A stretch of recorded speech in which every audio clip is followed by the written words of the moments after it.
આખી મેટર નો હવે ખ્યાલ આવ્યો. તેલનું ખાલી બાનું છે, બાકી આ ગાભા મારું છે ને એના આકાને ખબર પડી ગઈ છે કે ખજૂર આગળ જતા નડશે ખરો. એટલે આ પ્રી પ્લાનિંગ વહીવટથી આખો વિરોધ ઉભો કરવામાં આવેલો છે.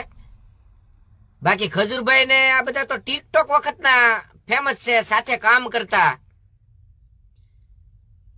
અને કોઈ પણ દીકરીના અડપલા કર્યા હોય ને તો ખજૂર નહીં, ખજૂરનો બાપ હોય ને તોય એને વાહે કોશ ભરાઈ દેવાય. કદાચ આપણો બાપ ના પાડે ને તોય તે દીકરીને એનો સ્વમાન થી વધારે કાંઈ હોય જ નહીં, માવતર થી ઉપર સ્વમાન હોય. જો હવે તમે બાનું કાઢતા હોય એવું કે અમારા અડપલા કર્યા હતા, અમને આમ કર્યું હતું, અમને આમ કર્યું હતું, કેટલી દીકરીને આમ કર્યું હતું, તે દી તમારું જમીન ક્યાં ગયું હતું? એને કોશ ગાળી દેવાય. અત્યારે સારા કામ કરીને આગળ જાય છે ત્યારે તમને બધાને હવે ખજૂર આવો છે ને ખજૂર આવો છે ને સાંભળે છે. કાંઈક તો શરમ કરો. એ અત્યારે કેવું કર્મ કરી રહ્યો છે. અને જેસલ જાડેજાની તમે યાદી કરો, એ પણ જગતનો ચોરટો હતો, એને એક કન્યાએ પીર કરી દીધો.